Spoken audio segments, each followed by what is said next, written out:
मेरे साथ है हमारे संगठन के लिए जो जजिंग करने आए हैं, जो प्रतियोगिता हुई है हमारी चित्रकला पूरे प्रदेश की, मध्य प्रदेश और छत्तीसगढ़ की, उसके लिए आए वरिष्ठ आर्टिस्ट। यहाँ की बहुत अच्छी रंगकर्मी है, बहुत वरिष्ठ है और गुरुतुल्य है, श्रीमती शुभा वैदिक। शुभा जी, आपको आज ये हमारा जो बच्चों ने काम किया है कैसे लगा?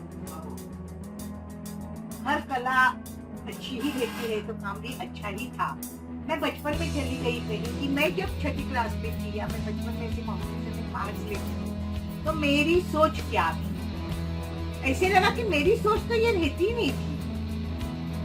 पता नहीं क्या था, जो सोच है वो डेवलप करते करते आज इस तरफ आ गए हैं। वो सोच डेवलप करना बच्चों के लिए बहुत इम्पोर्टेंट बात हो जाती है और वो सोच हमारे जो टीचर्स थे उन्होंने ही हमारी किस तरह से क्या देखना चाहिए, किस चीज में क्या देखना चाहिए, ये उन्होंने सिखाया। तो मुझे ऐसे लगता है हमने भी यही करना चाहिए कि बच्चों को सिखाना, देखने के लिए सिखाना चाहिए, ये बात अच्छी हो जाए। आपकी तरफ से कुछ अगर सजेशन देना चाहे बच्चों को कि एक चित्रकला में, एक पेंटिंग्स में या जो भी आप जो कलाकृति बनाते हैं उसमें क्या आप कुछ अपने तरफ से उपदेश देना चाहेंगे या गाइड करना चाहेंगे? एक यही बात होती है, फिर वही मैं कहती हूँ कि जो हमारा छोटा सा जो आया हुआ है ना इसमें, वो बच्चों के हाथ में होंगे। पहली बात हम लोग वही कहेंगे, उनकी जो क्रिएटिविटी जो एक्सप्रेस करनी रहती है, अभिव्यक्त करनी रहती है, वो नहीं कर पाते, वो एक हैंडीकैप बच्चे हो जाते हैं। तो उनको वो होने न दे। हर एक कंपटीशन में, पर्टिकुलरली बच्चों के कंपटीशन में, एक ये बाल चित्रकला है और वो जो उनकी चाइल्ड आर्ट है वो हमें उनके अभिव्यक्ति में दिखाई देती है। शुभा जी, आप यहाँ आए, आपका बहुत बहुत धन्यवाद। मध्य प्रदेश संगठन की ओर से मैं आपका बहुत बहुत शुक्रिया करता हूँ।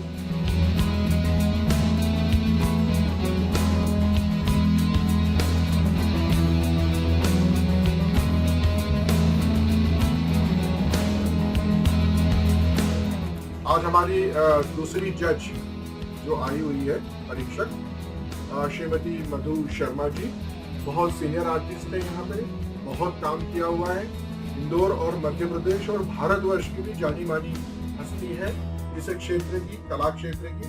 इनके अपने भी काफी इंडिविजुअल एग्जीबिशन हुए हैं। मधु जी नमस्कार, स्वागत है आपका। आप बताएं, आज आपने जो भी इसका परीक्षण किया है, आपकी क्या राय है, कैसे रहा? ये बच्चों ने कैसे काम किया है, कलाकृतियाँ सब कैसी रही और विषय हमारा जो इम्पोर्टेंट है वो कैसा था?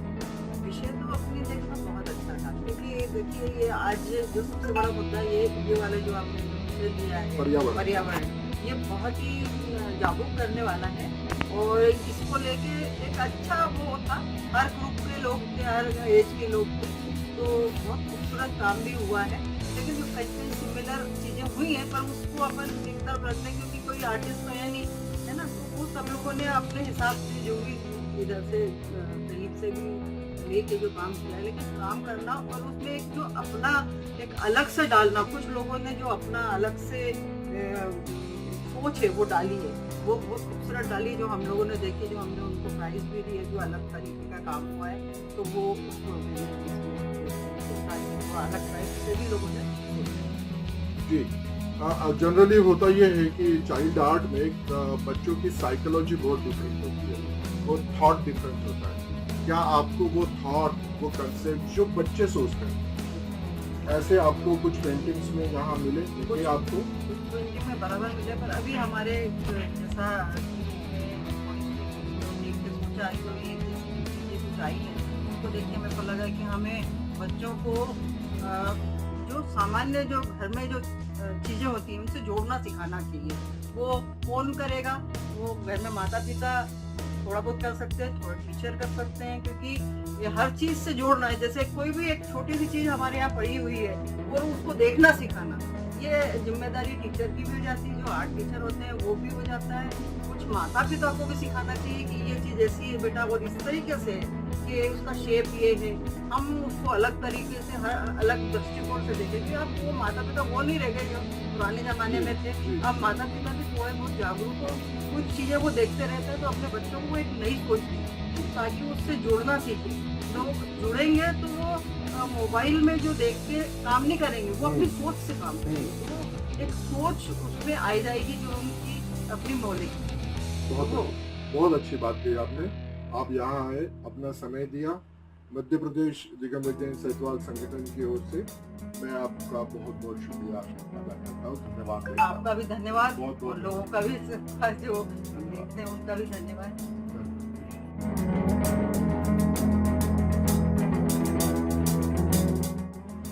आज हमारे तीसरे और सबसे यंग परीक्षक श्रीमती गुंजन लड्ढा जी भी हैं, जो यहाँ पे इंदौर फाइन आर्ट कॉलेज में प्रोफेसर भी हैं, सिखाती हैं बच्चों को और बहुत अच्छा काम भी करती हैं।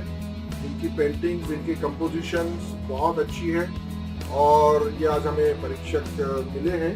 मैं इनका पहले तो स्वागत करता हूँ। तो आज आपने जो परीक्षण किया है सारे बच्चों का, ये सारे बच्चे बहुत छोटे छोटे गांव और शहरों से आए हुए हैं। आप बताएं कैसे लगा आपको? उन्हें नहीं पता कि पर्यावरण यानी कुछ चीजें अब दिमाग में ऐसा होता है कि पेड़ होना चाहिए, नदी होनी चाहिए, पृथ्वी होनी चाहिए। इसके अलावा भी कुछ नया आपको यहाँ देखने मिला?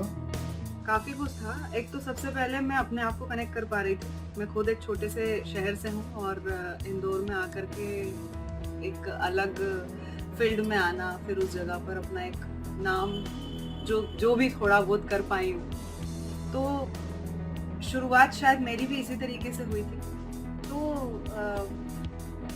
ये है कि बच्चों ने जो किया है, क्रिएटिविटी बहुत कुछ है।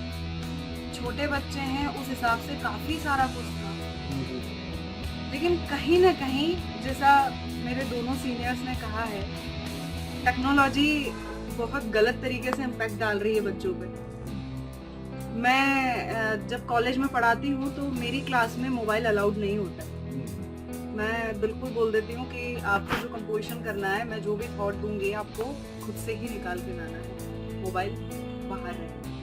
तो अगर हमें कुछ और आगे चाहिए, एक्चुअल में क्या है, मैं सबसे पहले तो आप लोगों के लिए ये अप्रिशिएट करूँगी आपके संगठन का कि आपने ये जो कंपटीशन करवाया है, जो प्रयास किया है, ये बहुत ही काबिले तारीफ है। क्योंकि अगर किसी बच्चे में से क्रिएटिविटी निकालनी है या किसी बच्चे को आगे बढ़ाना है किसी भी फील्ड में, तो उसका ब्रेन का ये पार्ट एक्टिवेट होना बहुत जरूरी है, तभी उसका दूसरा पार्ट बहुत अच्छे से एक्टिवेट होगा। और उसके लिए प्लेटफॉर्म, बिल्कुल प्लेटफॉर्म, वही मैं आपसे बोल रही हूँ कि आप लोगों का जो प्रयास है ये बहुत ही अच्छा है, बहुत ही अच्छा, क्योंकि इसी की वजह से बच्चे उस चीज को पहचान पाएंगे कि उनके अंदर क्या है। मैं बहुत बाद में मुझे समझ में आया था कि मुझे इस फील्ड में जाना है अभी, क्योंकि हमारे पास इस तरीके के प्लेटफॉर्म्स नहीं थे। आप यहाँ पर इंदौर जैसी जगह में बैठ के बहुत छोटे छोटे गाँवों में अपना जो आपने करवाया है, क्योंकि वहाँ के स्कूल्स और वो सब इतना लेवल नहीं दे पाते, क्योंकि मैं समझ पा रही हूँ इस चीज़ को। मैं भी इतने छोटे उससे हूँ, मैंने कभी बहुत ज़्यादा कॉम्पिटिशन में पार्ट नहीं किया है और इसी वजह से शायद समझ नहीं पाई कि मेरे अंदर भी आर्ट है। बहुत टाइम बाद जाने के बाद मैंने बीकॉम किया एंड देन उसके बाद ये सेकंड मेरी बैचलर डिग्री और मास्टर डिग्री मैंने। तो आपका ये जो प्रयास है मुझे बहुत ही अच्छा लगा। और उसमें जब आप चित्रित करते हैं या बनाते हैं ड्राइंग, तो इन बेसिक चीजों का ध्यान रखना बहुत जरूरी होता है। किसी भी कंसेप्ट को पेपर पे रेखांकन करने के लिए या फिर उसको एग्जीक्यूट करने के लिए वो क्या बेसिक चीजें ध्यान रखें कि जिससे जो थीम है, जो हमारा कंसेप्ट है या जो टैग लाइन है, उसको हम लोग अचीव कर पाए। अगर हम बात करें तो आज जो हमने जजिंग किया है वो हमने बेसिक इस चीज पे किया है कि एक तो पेंटिंग कंप्लीट होना चाहिए, दूसरा आपका जो कॉन्सेप्ट है वो बहुत सिंपल वे में सामने है, बहुत ज्यादा उसे कॉम्प्लिकेटेड करने की जरूरत नहीं। और जितना आप नेचुरल रहेंगे, आप उतने अच्छे रंग ढूंढ पाएंगे, उतना अच्छा आप सोच पाएंगे। क्योंकि वही होता है कि मोबाइल जो होता है ना, उसमें सारा कुछ डिजिटल और वो सारा भरा हुआ है, जिससे हम चाहते हैं कि हम उसको देख करके बनाएं, वो होता नहीं है। क्योंकि वो जो बनाया हुआ है वो किसी बड़े आर्टिस्ट ने या किसी उसने बनाया हुआ, आप उसको कॉपी करेंगे तो आप वो लेवल नहीं ला पाएंगे। एक सवाल और है, अभी जैसे हमने पेंटिंग्स देखी है, इसमें बच्चों ने बहुत ज्यादा ऐसा मैसेजिंग भी लिखा है, टेक्स्ट भी डाला है, हाथ से उसमें मैसेज लिखा हुआ है। जब हम कोई पेंटिंग करते हैं या फिर हम लोग कोई आर्टवर्क बनाते हैं तो दिस इज नॉट पोस्टर, तो आपको क्या लगता है कि क्या होना चाहिए? पेंटिंग एक्चुअल में पेंटिंग और पोस्टर में अंतर ही यही है कि पेंटिंग जो है वो खुद से एक्सप्रेस करती है, उसे शब्दों की जरूरत नहीं होती, उसमें चित्रों से और आकारों से ही बताया जाता है। और पोस्टर में आपको मैसेज डालना होता है। पोस्टर जो होता है ये बिल्कुल से आम लोगों को, जिनको शायद वो चीजें समझ में ना आए, आकार समझ में ना आए, तो उसे एक लाइन दी जाती है ताकि वो इजीली उससे बात कर पाए, कनेक्ट कर पाए। जी। और पेंटिंग जो होती है वो एक्सप्रेशन होती है जी। उस चीज का एकदम मूलभूत आधार जिसको हम बोले वो होता है जी। तो उसको अगर आप बिना राइटिंग के करेंगे तो वो पेंटिंग में बहुत अच्छे से बन पाएगा। तो आगे जितने भी पार्टिसिपेंट्स हैं वो मैं उनसे यही बोलूंगी कि आप लोग पेंटिंग कर रहे हैं तो उसमें लिखे ना, उसमें बनाने की भी कोशिश करें। बहुत अच्छा, धन्यवाद। प्रतियोगिता का अंतिम चरण जो हमारी चुनी हुई कलाकृतियों का परीक्षा आज यहाँ संपन्न हुआ। हमारे बहुत ही नामांकित जज यहाँ आकर वो परीक्षा कर गए हैं। तो मैं हमारे संगठन के अध्यक्ष श्री गिरीश भागवतकर जी को धन्यवाद प्रस्ताव के लिए आमंत्रित करता हूँ और वो हमें 2 शब्द भी कहें और सभी को मार्गदर्शन करें। Thank you Neha ji. दरअसल जब ये बात चली कि भारत सरकार भी स्वच्छता अभियान के ऊपर अपना विशेष जोर दे रही है, तो स्वच्छता अभियान एक्चुअली पर्यावरण से संबंधित था, तो हमने सोचा क्यों नहीं अपन अपने घर से चालू करें पहले कि पर्यावरण के लिए हम लोग क्या सोच सकते हैं। तो सबसे पहले हम लोगों ने सैतवाल समाज से चालू किया। ये दिमाग में प्लान आया हमारे संगठन का कि क्यों ना हम बच्चों में ऐसी एक भावना जागृत करें कि वो सोचे तो सही इसके लिए। बच्चा भले बना रहा है लेकिन उसके दिमाग में चल तो रहा है कि यहाँ से धुआं निकल रहा है, नुकसान करेगा, उसके दिमाग में ये भाव आए। उस हिसाब से हम लोगों ने पूरे मध्य प्रदेश और छत्तीसगढ़ में जहाँ जहाँ सैतवाल समाज है, करीब 36 शहर है, 36 शहर में से हमने 22 केंद्र पे ये प्रतियोगिता आई।